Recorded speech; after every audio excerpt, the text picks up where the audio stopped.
Olá, eu sou Ezequiel Gomes, você está no canal Vem Senhor Jesus e hoje eu convido a cada um de vocês a iniciar comigo uma jornada de estudo da Palavra de Deus, especialmente em torno de um dos documentos mais fascinantes de toda a Bíblia, especialmente ali localizado no Novo Testamento, que é a Carta aos Gálatas. Desde o início da existência do meu canal, eu me dediquei um pouco ao assunto, né, da Carta aos Gálatas, que inclusive foi um dos assuntos que eu tratei nesse canal, assim, bem no início mesmo, né? Eu vou mostrar para vocês aí. Então, aqui está o meu canal, assim, colocado de trás para frente, né, das publicações mais antigas em diante. E aí você pode ver os primeiros vídeos que eu publiquei no meu canal, há cerca de 10 anos atrás. O quinto deles aqui falando sobre a Carta aos Gálatas. Eu só estou mostrando isso aqui para vocês, para mostrar para vocês o quão primordial é esse assunto dentro desse canal, né? Até porque Gálatas é, de fato, uma das minhas cartas prediletas do Novo Testamento. Então vamos voltar lá. Beleza. Então, assim, eu fiquei com vontade de fazer uma exposição de teologia bíblica mesmo, em função da Carta aos Gálatas, e pensei assim, como que muitas vezes as pessoas têm um pouco de dificuldade na compreensão dos contextos, né? E eu tive vontade de apresentar uma série de estudos bíblicos a partir da leitura da Carta aos Gálatas que levem em conta o contexto histórico no qual a Carta aos Gálatas está inserida. Tá? Então, vamos lá. Primeiro de tudo, a Carta aos Gálatas foi escrita por volta do ano 50 da era cristã. Então, Jesus morreu e ressuscitou por volta do ano 30, e mais ou menos aí 20 anos depois dos eventos em torno da crucifixão e da ressurreição de Jesus Cristo, a carta aos Gálatas então será escrita. Percebe que é pouco tempo, né? A gente está distanciado da história, do momento histórico da cruz hoje, quase 2000 anos. Então, Gálatas ali que está localizado pertinho da cruz ali 20 anos depois, mais ou menos, está com a visão bem fresca das questões. Assim, né? Inclusive a carta aos Gálatas vai ser uma carta fundamental, né, para a igreja cristã, e vai ajudar a moldar a percepção dos cristãos em relação às implicações dos eventos relativos à morte e ressurreição de Jesus Cristo. Inclusive, a Carta aos Gálatas é uma das primeiras cartas escritas pelo apóstolo Paulo, e nesse sentido ela é uma carta um pouco mais imatura do que cartas posteriores, especialmente Romanos. Alguns, inclusive, dizem que a carta aos Romanos, em grande medida, é influenciada pela carta aos Gálatas, como se Gálatas tivesse sido um primeiro esboço de uma teologia mais bem definida da parte de Paulo, voltada para uma situação particular da igreja na Galácia, e que depois Paulo amplia e universaliza de uma forma muito interessante na sua correspondência com a igreja de Roma. Tá? E existem muitos paralelos e muitos desenvolvimentos de muitos temas em Romanos que a gente já enxerga em Gálatas, né? Isso é muito interessante, inclusive dá um estudo bem interessante a gente fazer comparativos entre Gálatas e Romanos, inclusive esse é um tipo de coisa que a gente pode fazer no futuro, tá? Mas antes vamos tratar com a carta aos Gálatas. E eu chamo em meu auxílio esse material aqui, Paulo Biografia Crítica, vai ficar um link na descrição do vídeo para quem quiser adquirir o material, escrito pelo eminente erudito católico Jerome Murphy O'Connor, ok? Eu já falei desse livro em outros momentos do meu canal, e inclusive já falei um pouco da apreciação que tenho a respeito desse material. Esse material eu li ele há alguns anos já, um material extraordinário, riquíssimo, muito instrutivo, muito engraçado, dei muita risada lendo esse livro aqui. Mas não quer dizer que eu concorde com tudo que esse livro diz, tá? O Murphy O'Connor tem uma pegada bastante historiográfica e, inclusive, trabalha dentro do paradigma do método histórico crítico. E eu preciso colocar alguns alertas em relação a isso, de maneira que as convicções do Murphy O'Connor particulares e etc., não precisam ser tomadas no pé da letra, em absoluto, ou como verdade absoluta. Mas entenda que nós estamos tratando aqui com a perspectiva de um grande erudito, dos maiores eruditos especialistas em Paulo na face da Terra, que merece todo o respeito, ainda que não carregue a autoridade de revelação, tá bom? Perspectivas, a gente vai trabalhar algumas delas, algumas a gente vai concordar, outras a gente vai discordar, mas a gente vai aprender desse grande mestre. Eu vou mediar um pouco dessa relação agora entre vocês e o Murphy O'Connor através das minhas considerações, tá bom? Beleza, então eu vou começar fazendo uma introdução falando da Galácia e dos Gálatas, que inclusive é algo que corresponde aqui às páginas 170 até 173 do material aqui, tá? A gente tem mapa e tem um monte de informações muito interessantes por aqui. Em grande medida, a gente vai trabalhar dentro desta série, que começa agora com esse primeiro vídeo, essa parte do livro aqui, olha, que vai da página 169 até a página 218.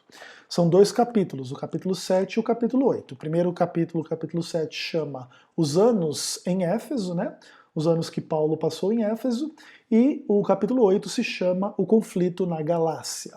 Então a gente vai selecionar alguns principais subtópicos nesses dois capítulos para a gente criar o contexto da carta aos Gálatas, para a gente construir da melhor forma possível a nossa compreensão a respeito da mensagem teológica de Gálatas. Acho que essa vai ser uma jornada bem interessante, que inclusive corresponde ao interesse particular da minha pessoa em oferecer para vocês teologia bíblica, tá?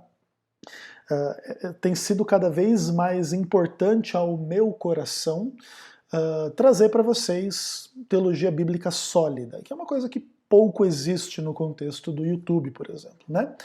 Então, colocados aí todos os disclaimers e todas as questões introdutórias, vamos para o texto do Murphy O'Connor, e aí o Murphy O'Connor escreve o seguinte: onde ficava a Galácia?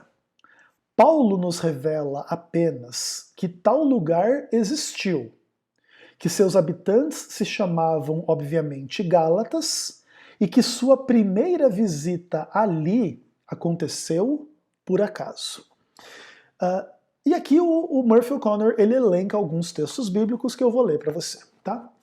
Então a carta aos Gálatas diz assim nos primeiros 2 versículos: Paulo, apóstolo não da parte de homens, nem por intermédio de homem algum, mas por Jesus Cristo e por Deus Pai, que o ressuscitou dentre os mortos, e todos os meus irmãos companheiros, as igrejas da Galácia, graça e paz a vós outros.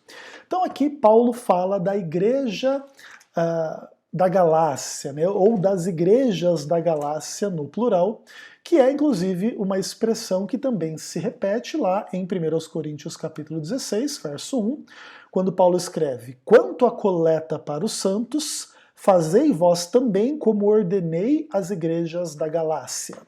Então é uma coisa interessante, né? Aparentemente existia já um fenômeno onde os cristãos de uma região, por exemplo, em Corinto, já sabiam que lá na Galácia tinham cristãos também, e conheciam inclusive instruções que Paulo deu lá aos Gálatas, e que, olha, assim como eu falei lá para os Gálatas, serve para vocês também em relação ao tema da coleta para os santos em Jerusalém, que é um tema importante na teologia de Paulo, ou pelo menos nas histórias em função enfim, das dinâmicas de Paulo em relação com a igreja em Jerusalém.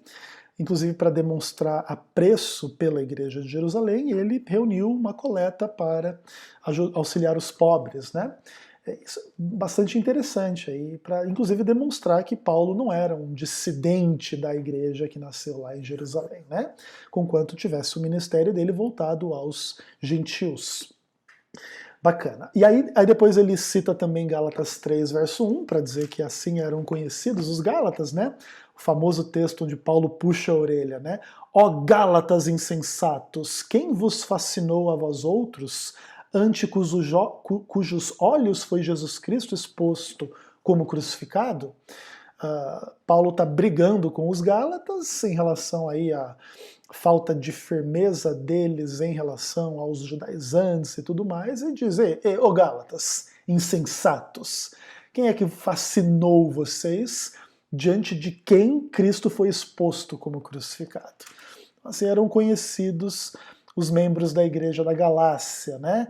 Os Gálatas. E por fim, ele cita Gálatas 4, verso 13, para explicar um pouco o contexto onde Paulo conheceu esses que viriam a se tornar os cristãos da Galácia, e aqui se diz assim, né? E vós sabeis que vos preguei o evangelho a primeira vez por causa de uma enfermidade física. E posto que a minha enfermidade na carne vos foi uma tentação, contudo não me revelastes desprezo nem desgosto, antes me recebeste como anjo de Deus, como o próprio Cristo. Então aqui Paulo, ele na leitura do Murphy O'Connor, revela que a sua primeira visita aos Gálatas, a quem agora ele está escrevendo, meio que aconteceu por acaso no contexto de uma doença. Beleza? Ok. Então agora o Murphy O'Connor vai começar a contextualizar a história desse local, dessas pessoas, de uma forma um pouco mais ampla. E aí ele escreve o seguinte: sabemos que o imperador Augusto criou a província romana da Galácia. E aí, inclusive, na imagem que eu separei para vocês aí, existe um mapinha pintadinho ali, onde no meio e no centro você vê a Galácia. Ao lado esquerdo da imagem tem a Bitínia, ao lado direito a Capadócia, ali embaixo a Panfilha, embaixo de tudo o Mar Mediterrâneo, em cima o Mar Negro, para vocês se situarem geograficamente, para vocês perceberem ali na Ásia Menor, onde que era mais ou menos a região da Galácia, tá? E aí o Murphy O'Connor traz a informação de que essa era uma província romana criada pelo imperador Augusto, tá bom? Beleza. Aí ele fala assim, Dion Cássio, que é um historiador famoso da história de Roma e etc., observa em seu relato sobre o ano 25 a.C. Então o Murphy O'Connor está chamando a gente para conhecer um pouquinho da história desse lugar através do trabalho do historiador chamado Dion Cássio. E aí ele diz assim, que o Dion Cássio escreve: com a morte de Aminta, ele, Augusto, não confiou o reino aos filhos dele, mas fê-lo parte do território vassalo. Assim, junto com a Licaônia, a Galácia recebeu um governador romano, e as partes da Panfilha antes designadas para Aminta foram restituídas a seus distritos. Aminta foi o último de uma série de soberanos celtas que remontam ao século III a.C., quando tribos originárias dos Pirineus abriram caminho à força até a Anatólia. Contudo, a província romana era maior do que os territórios tribais. A fronteira meridional englobava a Psídia, a Isáuria, a Licaônia e parte da Panfilha. Com efeito, a província era uma faixa de aproximadamente 200 quilômetros de largura, que atravessava quase todo o centro da Ásia Menor, do nordeste ao sudeste. Isso significava que as 4 cidades evangelizadas por Paulo e Barnabé, durante o que Lucas apresenta como a primeira viagem missionária, isto é, Antioquia da Psídia, Icônio, Listra e Debre, pertenciam à província da Galácia. 2 Timóteo 3, verso 11, confirma que, de fato, Paulo pregou nessas cidades. Bom, o Murphy O'Connor, naturalmente, historiador, conhece a história, vai para a história romana e agora começa a costurar um pouco do contexto histórico. Então, um pouco antes de Cristo, 25 anos antes de Cristo, essa região foi tornada uma província romana, quando o seu soberano morre, e aí o território não fica mais na mão dos seus descendentes, mas sim agora um governador romano vai ser designado para cuidar da região, e etc. E aí ele conta a história um pouquinho para trás, que esse pessoal aí, cujo último rei foi o tal do Amanta, né? Aminta, aliás, e tal, ele remonta aí a uma série de pessoas que eram conhecidas como celtas, né, uma tribo celta, da qual aí os gálatas são descendentes, beleza? E aí conta um pouco da faixa de 200 quilômetros ali no centro da Ásia Menor, que era o território romano, que inclusive era um território maior do que o território ocupado por bárbaros, né? Então, bastante interessante o contexto, no qual daqui a pouco Paulo vai estar lá pregando, inclusive num contexto interessante, que eu não sei se você sabia, que tem que ver aí com os capítulos 13 e 14 do livro de Atos, tá? Então, um pouquinho antes ali do famoso Concílio de Jerusalém, você vai encontrar algumas informações bem interessantes. A gente não vai ler os 2 capítulos por completo, para essa contextualização não ficar gigante demais, mas eu recomendo que você leia os capítulos 13 e 14 do livro de Atos, agora com a visão de que provavelmente então o que está descrito aqui tem que ver com a fundação das igrejas na Galácia, que depois vão contextualizar a existência da carta aos Gálatas. Não sei se você sabia disso, essa é uma informação interessante. Então aqui se coloca alguns contextos legais, né? Nos primeiros versos do capítulo 13 do livro de Atos se fala que havia na igreja de Antioquia profetas e mestres, Barnabé, Simeão, por sobrenome Níger, Lúcio de Cirene, Manaém, Colasso de Herodes, tetrarca, e Saulo.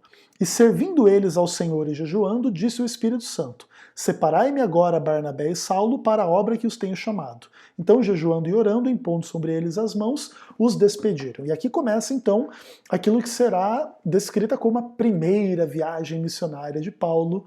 E Paulo vai agora testemunhar sobre Cristo em Antioquia, né? Aí nos versos 13 a 15 vai se dizer que eles chegam lá, navegando de Pafos, chegam indo para Perge da Panfilha. Eles ali agora param em Antioquia da Pisídia e vão até a sinagoga, e aí enfim, as pessoas da sinagoga local percebem a presença desses judeus vindo de outro lugar e diz, se eles tivessem uma palavra, poderiam compartilhar esta palavra. E aí existe um grande discurso de Paulo falando de Cristo, né? E ali as pessoas dizem, olha, vocês podem voltar nos próximos sábados para falar para a gente? E aí eles vão ali e passam alguns sábados com eles, né? Pregando a Cristo. Aí, inclusive, lá no final do capítulo 13, no verso 44, diz: no sábado seguinte, afluiu quase toda a cidade para ouvir a palavra de Deus. E aí, alguns judeus começam a mover perseguições contra Paulo e Barnabé, que falavam ousadamente pregando a palavra de Deus e etc. Mas os judeus instigaram mulheres piedosas para irem contra Paulo e Barnabé e os expulsarem do seu território, né? E aí eles vão para a região do Icônio, que também fazia parte dessa região toda, que agora está sendo reconhecida como a região da Galácia. Interessante. Aí lá em Icônio, Paulo e Barnabé entram na sinagoga judaica e falam de modo a convencer as pessoas, persuadir gregos e judeus e tal, falando de Cristo. Tem a experiência ali da cura de um coxo e tal, e aí as pessoas pensam que o Paulo e o Barnabé são Júpiter e Saturno, lá Júpiter e Mercúrio, os deuses e tal, e aí eles têm que rasgar a roupa e dizer, não, nós somos homens como vocês e tal, e etc. Entretanto, alguns judeus também movem perseguição contra eles lá, eles são apedrejados e tal, e o verso 28 do capítulo 14 diz que eles permaneceram não pouco tempo com os discípulos, né? Que eles atravessaram a Pisídia, a Panfilha, chegaram até a Atália. Então são vários lugares aí que provavelmente então sejam de alguma maneira os vários locais ou as várias cidades onde foram plantadas igrejas, e essas igrejas agora talvez sejam elas as reconhecidas como as igrejas da Galácia, tá bom? Beleza, legal, interessante. O contexto como um todo, espero que vocês, se não sabiam desse contexto todo, fiquem aí entusiasmados, inclusive a saber um pouco mais, a procurar um pouco mais a respeito desse tipo de questão, né? Então, em tese, Atos capítulo 13 e 14 contam pra gente a história da fundação da igreja na Galácia e depois Paulo vai escrever a carta aos Gálatas depois dos problemas subsequentes que virão, tá? Aí o Murphy O'Connor continua dizendo assim: as opiniões se dividem quanto a se por Gálatas Paulo queria dizer convertidos dessas cidades ao sul da província ou as áreas tribais ao norte. Durante certo tempo, pensou-se que Paulo não poderia ser tão rude a ponto de usar os nomes essencialmente étnicos da Galácia e Gálatas para os que não fossem celtas. Sugeriu-se que cidadãos respeitáveis da Psídia ou da Licaônia não gostariam de ser identificados com os bárbaros do norte. Entretanto, estudos mais recentes eliminaram essa discussão sobre o argumento aparentemente plausível. Há até algumas indicações contrárias de que a palavra Gálata era um título correto e honroso, especialmente aceitável para o povo mais helenizado ou romanizado da província. Então, o Murphy O'Connor, ele evoca uma discussão sobre quem eram os Gálatas. E aí você já começa a perceber que, como existia a província romana e os territórios bárbaros, e naturalmente vai haver algum lugar que tem uma fronteira entre os romanos e os bárbaros.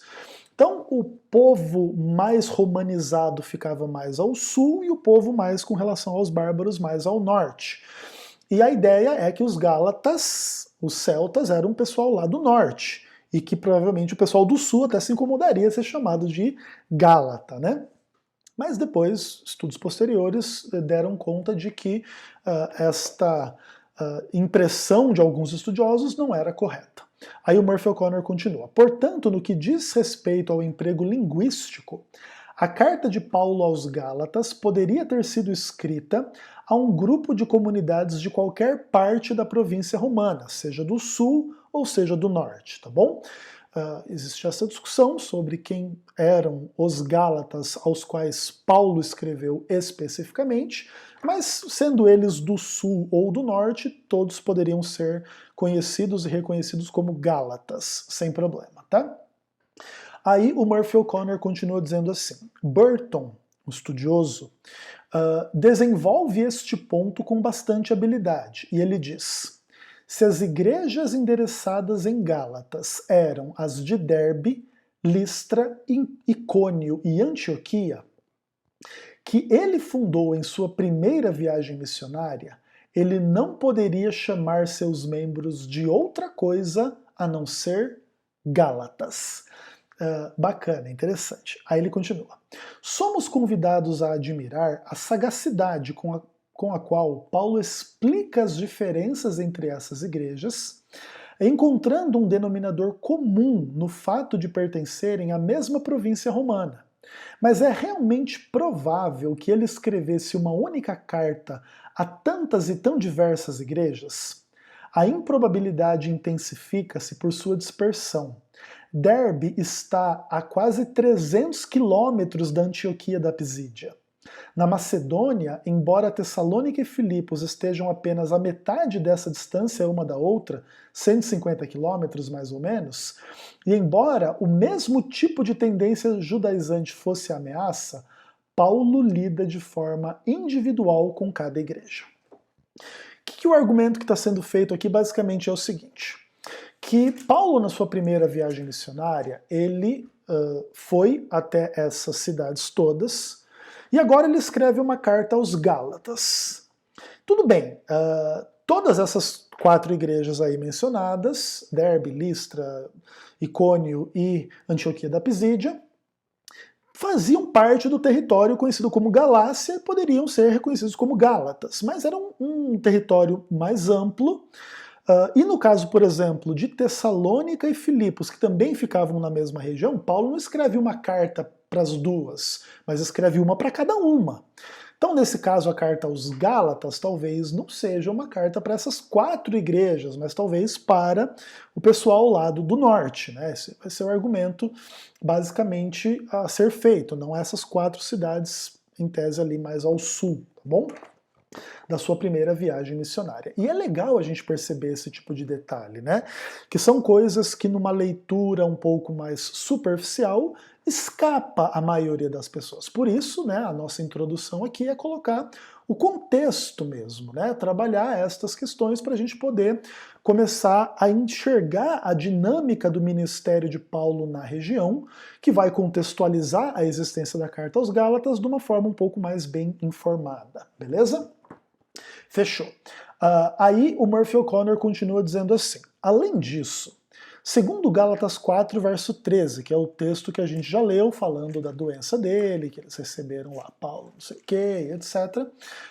Então, assim, segundo Gálatas 4, verso 13, a primeira visita de Paulo aos Gálatas não foi planejada, ela aconteceu por acaso. Ele ficou doente e eles o fizeram recobrar a saúde. Esse fato não escapou aos partidários da hipótese do norte da Galácia, mas eles o desenvolveram em uma argumentação que apenas contrasta o relato de Paulo, de seu estado, com a apresentação de Lucas, de missionários dinâmicos a pontos de serem considerados deuses. Embora seja fácil imaginar razões pelas quais Lucas teria omitido uma doença com um discreto silêncio, é muito mais difícil explicar por que o próprio Paulo omitiu essa aprovação na lista das dificuldades pelas quais ele passou no sul da Galácia, em 2 Timóteo 3, verso 11. Então vamos dar uma lidinha lá para a gente entender o argumento do Murphy O'Connor, tá? Então, 2 Timóteo 3, verso 11, diz assim a palavra de Deus. Vamos começar do verso 10 para contextualizar. Tu, porém, tens seguido de perto o meu ensino, meu procedimento, propósito, fé, longanimidade, amor e perseverança. As minhas perseguições e os meus sofrimentos, quais me aconteceram em Antioquia, Icônio e Listra. Que variadas perseguições tenho suportado. De todas, entretanto, me livrou o Senhor. Ora, todos quantos querem viver piedosamente em Cristo Jesus serão perseguidos. O ponto aqui que o Murphy O'Connor está trazendo à nossa atenção é o seguinte.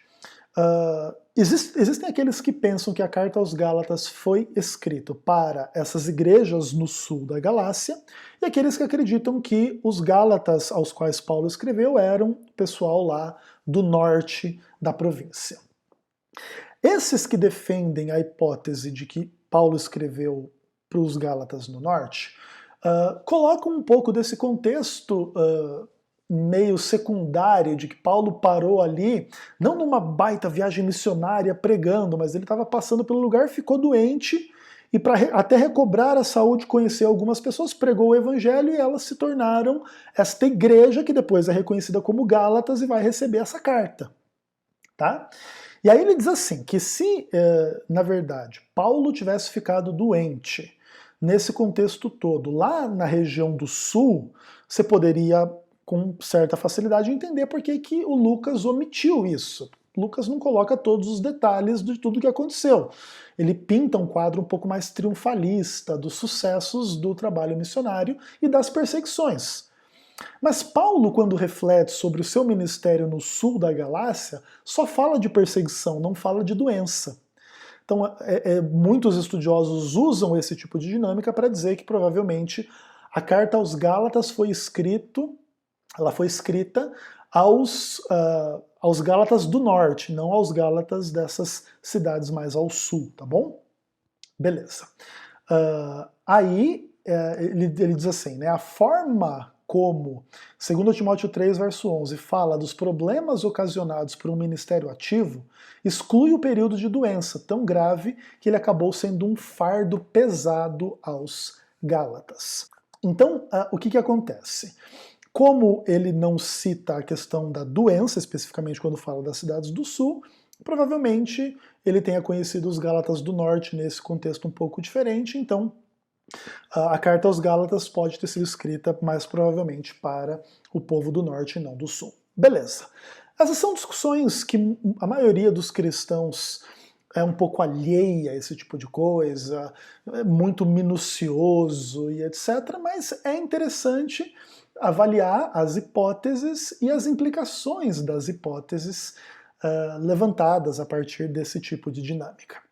E aí o Murphy O'Connor diz assim: se é improvável que os Gálatas a quem Paulo escreve sejam os fiéis da parte meridional da província romana, onde eles viviam? Lucas dá uma resposta possível. Com respeito à viagem de Paulo a Éfeso, ele nos diz que ele percorreu sucessivamente a região Gálata e a Frígia, confirmando todos os discípulos em Atos 18, verso 23. E aí o Murphy O'Connor continua: a impressão é de que ele tornou a percorrer a rota que antes seguira com Timóteo, saindo de Listra. Paulo e Silas percorreram a Frígia e a região Gálata, pois o Espírito Santo os impedira de anunciar a palavra na Ásia. Atos 16, verso 6. Entre os dois versos existe a inversão das palavras Frígia e região Gálata, o que sugere nitidamente que Lucas tinha em mente um território que era frígio pela língua e pela cultura, e Gálata pelo decreto administrativo romano.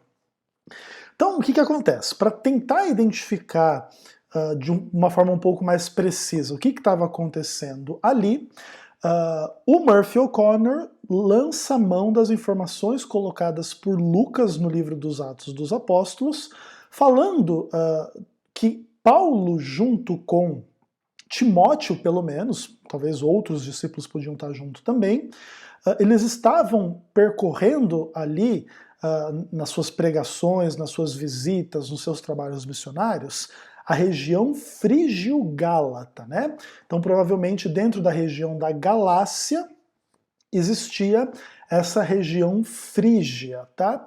Que provavelmente, inclusive, era a região mais ao norte da província de uma forma geral.